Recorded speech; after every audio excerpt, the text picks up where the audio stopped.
The clean energy revolution is in full swing. We see the promise everywhere. Sleek electric vehicles, silently gliding down highways, massive solar arrays generating power for entire cities, and these colossal wind turbines capturing the planet's energy. The goal is clear, right? A net zero future built on clean, green electricity. And that future is all about hardware. It's fundamentally dependent on dense, powerful, high-performance hardware, and that requires a monumental amount of critical minerals. We're talking nickel, cobalt, copper, manganese, lithium. So the question we're really grappling with today isn't just technological, it's deeply moral and economic. Right. Where do we get these materials, and at what cost to the planet? That sets the stage perfectly. Okay, so let's get into this. We are embarking on a deep dive today, both metaphorically and, well, quite literally. We're going to the next and arguably most contentious frontier of global resource extraction, deep-sea mining, or DSM. We've synthesized a huge stack of sources on this, everything from the ferocious demand driving it, the cutting-edge science needed to access it, the massive corporate interest pouring billions in, and the absolutely critical warnings from scientists about irreversible environmental catastrophe. Yeah, and our mission for you, the listener, is to really get a comprehensive understanding of this dilemma. We need to dissect the technological promise, this idea that we can just, vacuum up the metals we need from the ocean floor. And then we have to weigh that against the intense economic and geopolitical pressures pushing this industry forward at really a breakneck pace. All while the scientific community is raising alarm bells about the largest, least understood, and most fragile ecosystem on Earth, the deep ocean. The core conflict here is just agonizingly sharp. One of our sources put it in a way that really stuck with me. We are debating whether we should, or even can, destroy one habitat, the deep seabed, the common heritage of mankind, in a desperate attempt to save another, to save the terrestrial environment and the global climate by enabling decarbonization. That is the fundamental, painful trade-off at the heart of all this. So let's begin with the engine driving this entire conversation. The mineral demand surge. Why is DSM, a concept that was technically feasible but, economically dormant for decades, now suddenly at the top of the agenda for regulators and public companies? It all comes down to the speed and scale of this energy transition. The required scale is genuinely monumental. I mean, when we talk about building a fossil fuel-free world, we are talking about rebuilding almost all of our energy infrastructure from the ground up. And renewable technology is just inherently more mineral-intensive than its fossil fuel predecessor. More mineral-intensive, how so? Well, for instance, our sources show that building an onshore wind farm requires up to 9 times more mineral resources, just in terms of mass, than building a gas-fired power plant of the same output. So when you project that kind of demand across global electrification, the numbers stop being simple statistics. They start to look like, massive supply chain bottlenecks. Exactly. And the projections from groups like the International Energy Agency, the IEA, they really illustrate this urgency perfectly. They forecast that global lithium demand will reach 7 times its current production level by 2040. And that's driven almost entirely by battery storage and EVs. And for the key DSM metals, like nickel and cobalt, demand is expected to double in that same period. Right. And here's the crucial near-term pressure point. The steepest growth in demand for the minerals specifically targeted by DSM, that's cobalt, nickel, copper, and manganese, it's not happening in 2040. It is happening right now. Our sources indicate that demand for these deep-sea metals is projected to increase anywhere from 191% to a staggering 442% just between 2020 and 2025. Wow, 400%. So this isn't some future problem we can innovate our way out of in a decade? No, it's a tight, immediate bottleneck. And it's forcing industry and governments to look in new directions. And that new direction is, down. This near-term scarcity is what's driving the scramble to the seafloor. We should probably detail the specific roles of these ingredients in the battery revolution. Let's do it. We can start with the backbone of high-performance electric vehicles, lithium-ion batteries. The 2 dominant chemistries for premium EVs are lithium nickel manganese cobalt oxides. NMC, right? And lithium nickel cobalt aluminum oxides, or NCA. So what do those specific ingredients do? I found the chemistry details fascinating. Walk us through what nickel and cobalt actually do inside a battery cell. Certainly. So think of the cathode as a delicate crystal structure. Nickel is the workhorse here. It's what determines the energy density. It allows for a higher reversible capacity. That's what translates directly into high performance and long driving range for your EV. So generally, the more nickel, the better the range. Okay, so nickel gives you the high-octane performance, the raw power. But then you need stabilizers to keep it all from falling apart. Correct. And that's where cobalt and manganese come in. Cobalt is the structural stabilizer. It inhibits what chemists call cation mixing, which is basically where nickel ions start slipping into lithium sites, and that fundamentally prevents the structural collapse of the material during charging and discharging. Without enough cobalt, the battery degrades much faster, and the risk of thermal runaway, a fire increases. And manganese. Manganese is the third piece of the puzzle. It further stabilizes that crystal structure and improves thermal safety by inhibiting oxygen release at high temperatures. It just makes everything safer. And the sources quantify this need. We are not talking about trace amounts here. A single high-performance EV battery can contain several kilograms of these metals. And then there's copper. It's less exotic, but it's absolutely indispensable. It's the backbone of all electrical wiring, transmission lines, smart grids, and the charging infrastructure that supports this entire transition. If the world electrifies, copper demand skyrockets, no matter what your battery chemistry is. Stepping back from the tech for a second, the pressure to go to the deep sea is largely driven by the inherent limitations of land-based mining. It's not just about finding new ore bodies, it's the time and the trouble involved. What stands out to me is the time frame. Terrestrial mining faces intense geopolitical risk and these immensely long development cycles. Our sources noted that it averages 23 years from the initial discovery of a land-based deposit to the actual start of commercial production. 23 years? Yeah. That timeline just can't keep pace with the IEA's 2040 projections, let alone that 2025 demand spike we just talked about. And on top of that, land-based mining carries these profound, highly visible environmental and social costs. We are talking about deforestation, habitat destruction in tropical rainforests, these massive and hazardous tailings dams that pose long-term risks, and just huge energy consumption to process lower-grade ores. All this complexity drives the market toward what proponents argue is a faster and less socially disruptive alternative. And that brings us to the ethical argument, which is a really powerful talking point for DSM proponents. We know with absolute certainty the terrible ethical quagmire surrounding terrestrial cobalt. Specifically, the Democratic Republic of Congo, the DRC, supplies the majority of the world's cobalt, and those supply chains are just inextricably linked to human rights abuses, including documented instances of child labor and horrific working conditions. Right. And proponents of deep-sea mining argue that by accessing these metals from international waters, thousands of meters down, using high-tech robots, they eliminate that specific and morally troubling terrestrial problem. The idea is to replace socially damaging human labor with autonomous, remotely operated machinery. It's presented as a clean ethical slate, at least from a human rights perspective. But is replacing a social issue with a potentially irreversible ecological one really a moral win? That's the question this whole deep dive hinges on. We're just moving the problem from the community to the abyss. To understand the economic viability of that move, we need to look at exactly what resources are down there and where they are. The deep sea isn't uniform. The metals are found in 3 distinct geological formations. Let's introduce the big 3 deep sea mineral types, starting with the one getting the most attention right now. The polymetallic nodules, sometimes called manganese nodules. They're fascinating. They look like potato-sized lumps, just lying loosely scattered across the abyssal plain. And that's the flat, deepest part of the ocean floor, usually 4,000 to 6,000 meters down. And what makes these nodules the prime target is their multi-commodity value. They're rich in manganese, about 20 to 30%, but critically, they hold all the battery metals we need. 1 to 1.5% nickel, the same for copper, and about 0.2 to 0.3% cobalt. So mining one deposit yields 4 of the most critical elements for the energy transition. Okay, that's number 1. The second type are the cobalt-rich crusts.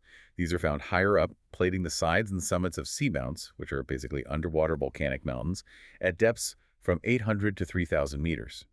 Their key characteristic is, well, it's in the name, a phenomenal concentration of cobalt. Their cobalt content can reach up to 2%, which is just astounding. It's more than 20 times the concentration you'd find in a typical terrestrial deposit. These crusts also contain significant amounts of titanium and rare earth elements, making them strategically valuable, but they're harder to mine. They're cemented to the volcanic rock, not just lying loose on the sediment. And finally, the third type, seafloor massive sulfides, or SMS. These form near active hydrothermal vents where superheated mineral-rich water erupts from the ocean floor. They are rich in copper, gold, silver, zinc, and lead. While scientifically interesting, SMS deposits are generally less appealing for commercial EV supply chains right now. They often form in areas with really high biological activity, these unique ecosystems around the vents, and the technical complexity of operating near active, high-temperature geological hotspots. It just poses a much higher risk, so the focus remains squarely on the nodules. And if we focus on those nodules, we have to talk about the Clarion-Clipperton Zone, or the CCZ. This is like the promised land for deep-sea miners. It's a colossal 6 million square kilometer expanse situated between Hawaii and Mexico. And to give you a sense of scale, that's roughly the size of continental Australia. And the sheer volume of resources there is why so much exploration capital is concentrated in that one region. The CCZ alone is estimated to hold 21.1 billion dry tons of nodules. One conservative estimate suggests that globally, over 21 billion tons of these nodules might be economically viable to mine. Let's put the significance of that area into raw material terms. One widely cited study estimated that the CCZ may hold 274 million tons of nickel.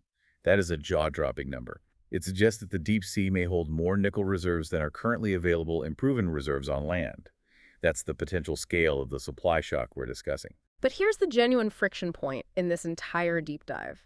This is where it gets really interesting. We have this enormous untapped cache of cobalt and nickel thousands of meters down, potentially enough to satisfy decades of EV demand.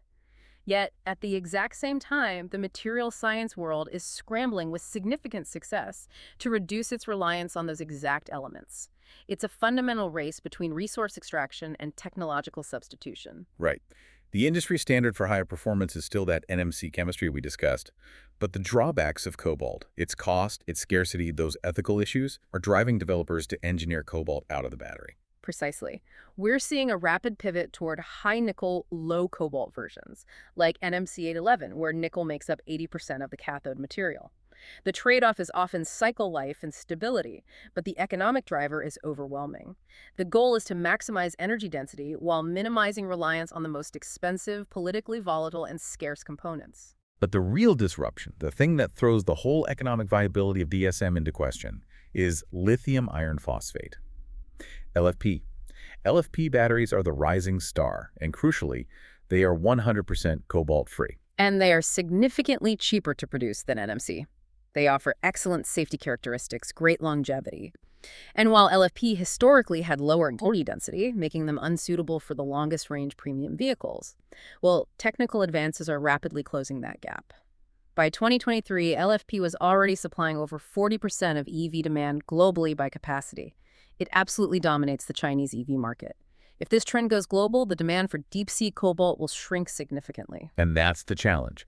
If DSM proponents are betting on a massive decades-long demand for cobalt and nickel, and the battery market pivots to LFP or even high manganese alternatives, they run the risk of creating stranded assets. Trillions of dollars invested in the deep sea to collect minerals the market no longer desperately needs. And we see further disruption on the horizon with sodium-ion batteries. These are a potential long-term mineral mitigant because they require no lithium, no cobalt, and typically use readily available iron and manganese. They could cost up to 20% less than incumbent technologies. Sodium ion is fascinating because it fundamentally bypasses the entire scarcity issue. Now, manufacturing capacity outside China is still mostly at a pilot scale, and they have similar energy density limitations as early LFP batteries. Yeah. But they demonstrate that technological innovation is aggressively working to solve the mineral mandate without resorting to the abyssal plain. The key tension is, will the deep-sea miners get to the deposits before the battery chemists make them redundant? That is the critical question.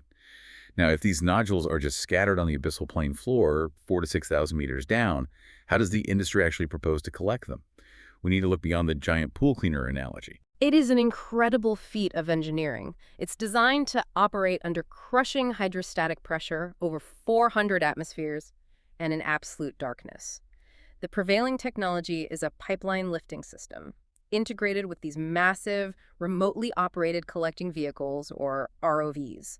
The whole operation is essentially an industrial vacuuming process, but executed 4 kilometers underwater. The technical setup is basically a 3-part system. It starts with the collector vehicle. This is a tracked robot, heavy enough to operate on the soft sediment seafloor, usually the size of a small bulldozer or even larger. And it doesn't use a rotating drill or a shovel. Instead, it uses high-pressure jets of water to gently lift the potato-sized nodules off the soft sediment and into a collector. Those nodules and all the accompanying sediment are then fed into the riser pipe. This is probably the most complex engineering challenge. It's a pipe, often 4 kilometers long, extending vertically from the seafloor collector all the way up to the surface vessel.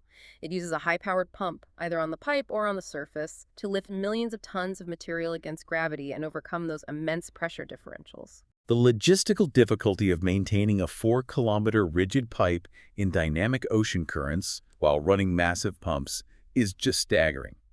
So once the ore reaches the surface production support vessel, the nodules are separated from the water and excess sediment. And this leads to a critical environmental issue that's embedded in the technology itself: the disposal of the wastewater. Current plans, as outlined by companies like the Metals Company, suggest discharging the slurry of fine sediments and water back into the ocean at an agreed depth, typically around 1,500 meters. The idea is to prevent the sediment plumes from reaching the surface photic zone, but this just creates other plumes in the midwater column, which we will definitely discuss later. This emerging technology has already fueled a very aggressive, highly speculative industry, dominated by a few key players. The most high-profile player is, without a doubt, the Metals Company, or TMC. It's listed on the NYSE, and it focuses almost exclusively on polymetallic nodules in the Clarion-Clipperton Zone. They operate through contracts sponsored by the nations of Nauru, Tonga, and Kiribati. Their aggressive positioning and public communication have really placed them at the vanguard of this nascent industry. Other significant players include Global Sea Mineral Resources, or GSR, from Belgium, Deep Ocean Resources Development from Japan, and Ocean Minerals LLC. But this is where the conversation turns from optimistic futurism to a necessary corporate reality check, one that every listener must internalize. While TMC pushes this buoyant public narrative of technological readiness and environmental superiority, their legally required regulatory filings tell a story that's riddled with profound, fundamental uncertainties. The tension is striking. It really must be highlighted. TMC's public messaging, on their website and investor presentations, it paints deep-sea mining as a simple, superior alternative. They use phrases like a battery in a rock with near-zero solid waste, no tailings or deforestation. They really emphasize their commitment to processing the ore with minimal environmental impact. But hold on. The documents they are legally obliged to file with the U.S. Securities and Exchange Commission, the SEC, they expose a huge disconnect between marketing and material fact. The Ocean Foundation, which reviewed TMC's S-1 registration statement, pointed out numerous critical uncertainties that the company had to legally disclose to potential investors. And the list is sobering. TMC admits in their SEC filings that technological feasibility is far from guaranteed. They state plainly that no seafloor polymetallic nodule deposit has ever been commercially collected, and that their offshore equipment required for commercial operations, including those 4-kilometer risers and the massive collector vehicles, has not been manufactured and or tested for commercial scale. So they're pushing a multi-billion-dollar stock valuation based on technology that, according to their own filings, is still largely theoretical at a commercial scale. That is highly speculative. And they go even further in admitting the environmental risks. They cannot confirm in their legal documents if the impact of nodule collection on global biodiversity will be less significant than those estimated for land-based mining. Furthermore, they acknowledge their limited operating history and legally state there can be no assurance that we will be able to commercially develop our resource areas or achieve profitability in the future. One analyst source we looked at noted that this is less an industrial company and more a regulated scientific experiment with a massive speculative valuation tacked on. And crucially, tying back to our earlier point, they acknowledge the very real risk of technological substitution. They admit in the filing that battery technology advances may introduce products that no longer require the metals that we intend to collect and process. This directly supports that idea of stranded assets if the LFP or sodium-ion revolution accelerates faster than they can get their machines in the water. The tension between that highly speculative profit, which is driven by aggressive public messaging, and the stark acknowledgement of environmental and commercial risk in their legal disclosures. It's central to the deep-sea dilemma. It forces us to ask, are we risking the planet's largest habitat based on a commercially viable promise or a corporate gamble? That sets us up perfectly to examine the biggest risk of all, the environmental morality of this venture. And the inherent risk stems directly from the nature of the ecosystem being exploited, the Abyssal Plain, thousands of meters beneath the surface. It is Earth's largest, least understood, and slowest recovering habitat. It's characterized by conditions few life forms on the surface can tolerate. perpetual darkness, immense hydrostatic pressure, and near freezing temperatures, around 1 to 4 degrees Celsius. The analogy of calling it an underwater desert, which you hear a lot, is incredibly misleading. While it's sparsely populated compared to, say, a coral reef, the life found there is exquisitely specialized and unique. And the level of biodiversity is startling, largely because we haven't found most of it yet. Exactly. Consider this. A 2023 study published in Current Biology identified over 5,000 new species in the Clarion-Clipperton Zone alone, many of which are completely unknown to science. We're debating whether to industrialize an area where we don't even have a baseline inventory of the life forms that are present. And these unique life forms rely directly on the resources that DSM targets. The polymetallic nodules themselves are foundational habitats. They act as the only hard substrate in a vast, soft sediment environment, serving as anchors for stationary organisms like fragile glass sponges, cnidarians, and slow-moving filter feeders. Without those nodules, they literally have nothing to hold on to. Researchers often point to specific, sometimes humorously named, deep-sea fauna like the gelatinous sea cucumber, which was dubbed the gummy squirrel for its appearance, which are highly vulnerable.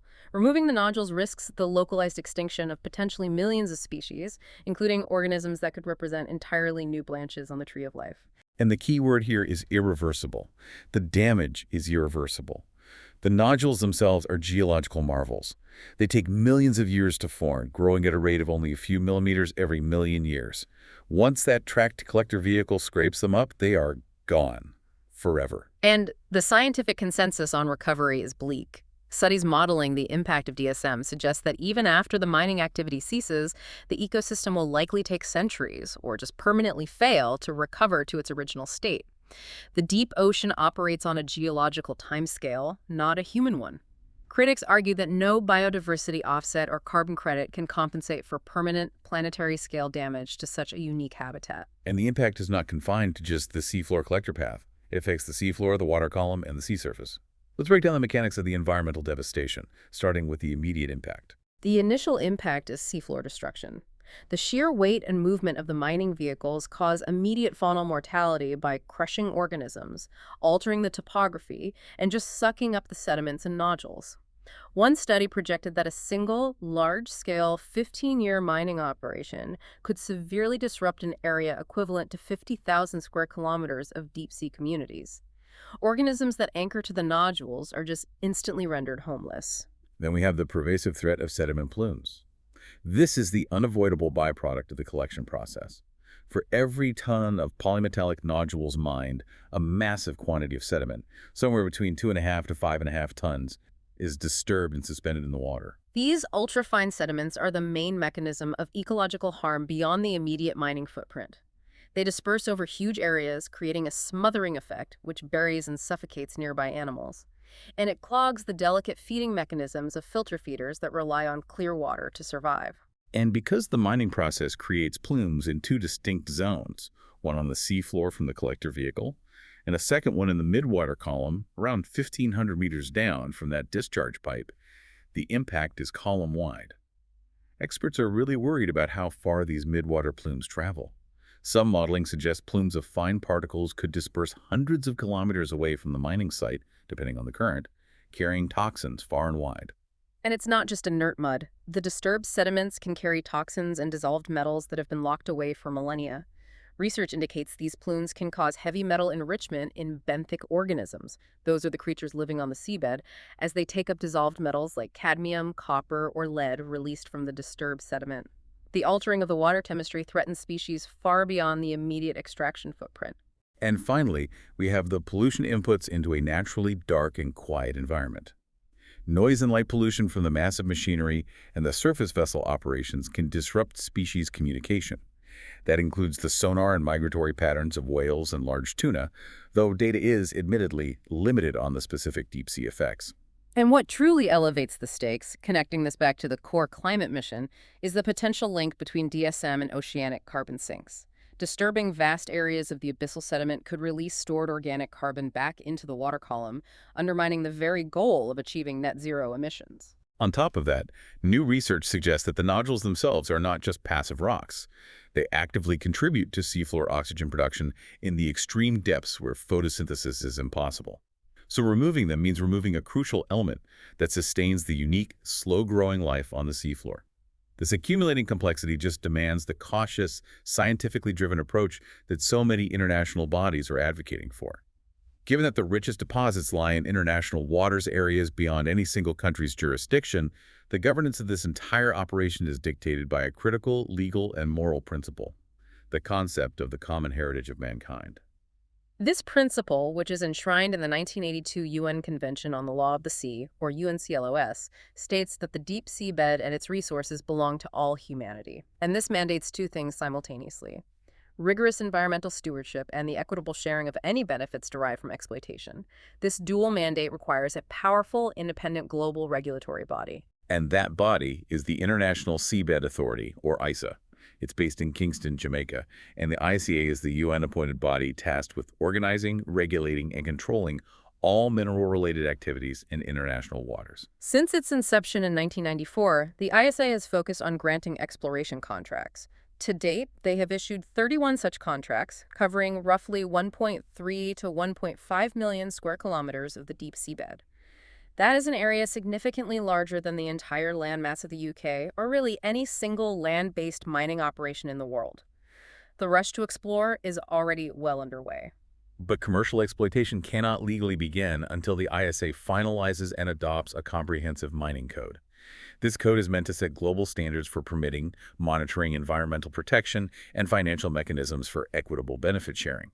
The problem is, this regulatory framework remains incomplete, and political forces have created immense pressure to rush it through. That brings us to the pivotal event known as the 2-year rule. In June 2021, the small Pacific island nation of Nauru, acting as the sponsoring state for the metals company, for TMC, triggered a legal loophole within UNCLOS. Walk us through the mechanics of that loophole, because it's a classic example of political maneuvering overriding scientific prudence. The loophole lies in an obscure provision of the 1994 implementing agreement of UNCLOS. Nauru, having sponsored TMC's exploration contract, notified the ISA that it intended to submit an application for commercial exploitation. This notification effectively forced the ISI's members to complete the mining code within 2 years, by July 2023, or face the prospect of having to provisionally approve mining applications under whatever draft rules were on the books at that moment, regardless of whether the rules fully addressed environmental protections. So it created an artificial gun-to-the-head scenario, effectively rushing the world toward deep-sea industrialization. And while that 2023 deadline passed without consensus, the pressure remains intense. The ISA has now set an indicative 2025 timeline for finalizing regulations and beginning to consider exploitation applications. This just highlights the severe lack of time the world has left to scientifically assess the risk. This regulatory vacuum has solidified a fierce political division globally. On one side, you have the pro-mining faction countries like China, Russia, India, Norway, and the island nations sponsoring TMC like Nauru. They're pushing aggressively for a regulation that allows DSM to begin soon. They see it as a path to critical mineral security and economic development. We see that domestically, too. Japan, for example, which is mineral poor but highly industrialized, has been investing heavily in its own deep-sea resources. They expect to begin large-scale extraction in their own waters as early as 2025.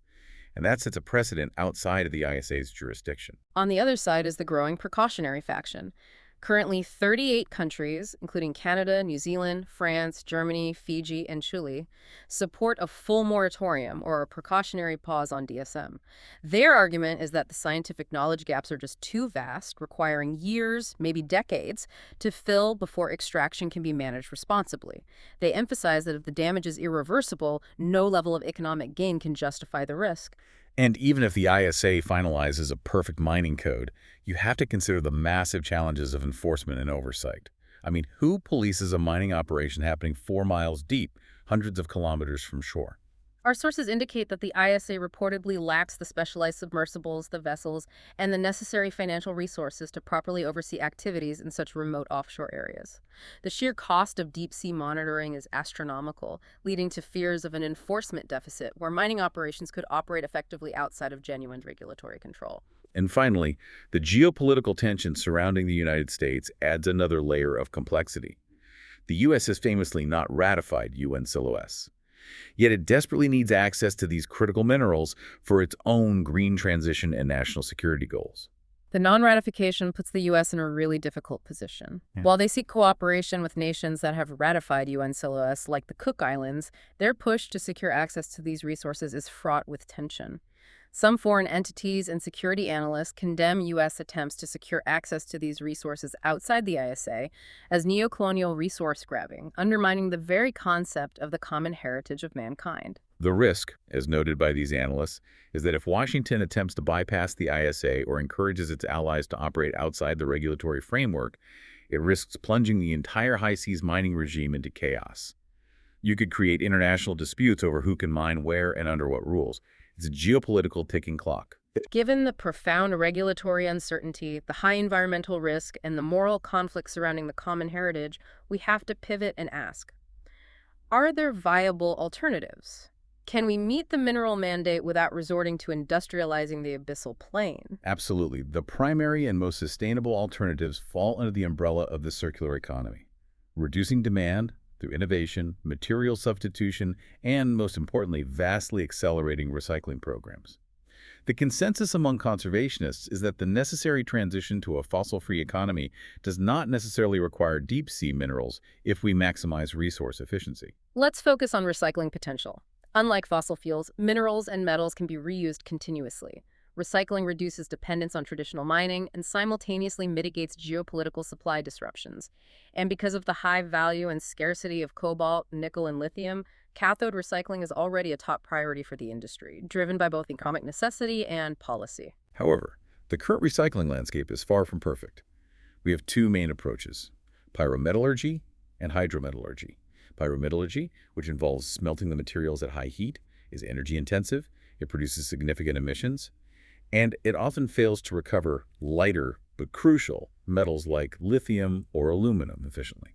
And hydrometallurgy, which uses chemical solutions to selectively dissolve and separate the metals, is less energy intensive, but it produces considerable liquid waste streams that require additional complex treatment. This often makes it economically challenging. Critically, recovery rates vary widely.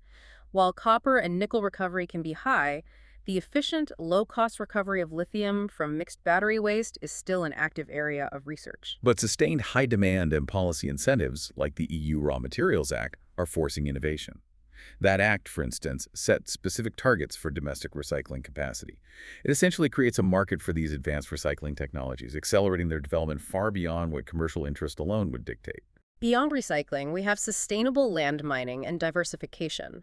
This means investing in best practices to improve environmental and social standards in terrestrial operations, while simultaneously addressing the bottlenecks like declining ore grades and lengthy permit times. Crucially, data suggests that the supply risk for the very metals DSM is targeting, manganese, copper, and nickel, is often classified as low to moderate compared to the risks associated with lithium or graphite. This indicates that a global focus on better land management, efficient recycling, and technological substitution could potentially meet demand without the need to plumb the deep ocean. We also see successful examples of supply chain diversification changing the calculus. Indonesia, for instance, used export bans on raw nickel materials to successfully push for investments in local processing and refining infrastructure. And this shifts refining and processing away from highly concentrated areas like China, which currently holds nearly 90% of global cathode manufacturing capacity. It distributes the risk. Now, let's return to the central dilemma as framed by the proponents. The metals company and other industry leaders frame this entire issue as an inevitable, non-negotiable trade-off. They argue that perfection is impossible in the transition to net zero. Their argument is simple. The environmental impact of land mining is vast, highly visible, and often occurs in highly biodiverse terrestrial ecosystems, particularly in tropical rainforest belts, where the social impacts are high and massive amounts of stored carbon are released through deforestation. They argue that deep-sea mining, even if permanent in the immediate area of extraction, impacts a tiny fraction of the globe's surface and avoids the social ills of terrestrial mining. This argument suggests that sacrificing a small, isolated, specific part of the ocean might be acceptable if it helps secure the greater global good of climate mitigation. One study used the compelling analogy of national parks. We accept sacrificing small stretches of fragile soil to build roads in national parks because that localized loss prevents the far greater unmanaged devastation of the entire ecosystem. Critics, however, they refute this framing entirely. They argue that sacrificing even what proponents call a small percentage like 10% of the CCZ, which is still 600,000 square kilometers, or 0.2% of abyssal ecosystems globally, is unacceptable. The core reason: the damage is permanent and irreversible, the species are largely unknown to science, and technological substitution is advancing rapidly enough to possibly render the entire venture moot in a decade. This ecological caution, supported by a growing list of nations demanding a pause, emphasizes that planetary biodiversity and ecosystem integrity are non-negotiable foundations. We shouldn't make permanent environmental decisions based on temporary material shortages. So, we have charted the deep seabed dilemma. On one side of the ledger, we have the immense necessity of critical metals, nickel, cobalt, copper, manganese required to power a net zero future and to escape the ethical quagmire of some terrestrial mining. And on the other side, we face the profound, unknown, and potentially irreversible costs to the ocean's common heritage. We risk the permanent destruction of the largest and most fragile ecosystem on the planet, based on a corporate promise of technological feasibility and profitability that even their own legal filings deem highly speculative. The sources show us that we possess the technological ingenuity to reach 6,000 meters down, overcome 400 atmospheres of pressure, and industrialize the abyss, vacuuming up these batteries in a rock. We are seeing sophisticated, publicly traded companies driving this global resource race. Yet simultaneously, we are rapidly developing the alternative chemistry LFP and sodium ion and accelerating recycling technology that could dramatically reduce our future dependency on these deep-sea metals, potentially leaving companies like TMC with stranded assets. The knowledge and the innovation required to avoid this choice are both already here. The real profound question raised by this deep dive is not merely about metal supply or ecological risk. It is a question of global ethics and long-term governance. It's whether humanity's urgent race to solve one global crisis, climate change, will inevitably override the foundational principle of international law, that the deep seabed must be preserved as the common heritage of mankind for future generations, and that we must not destroy one habitat to save another if a safer, more innovative path remains open. What stands out to you as the greatest driver, be it fear, technology, or greed, in this new industrial frontier?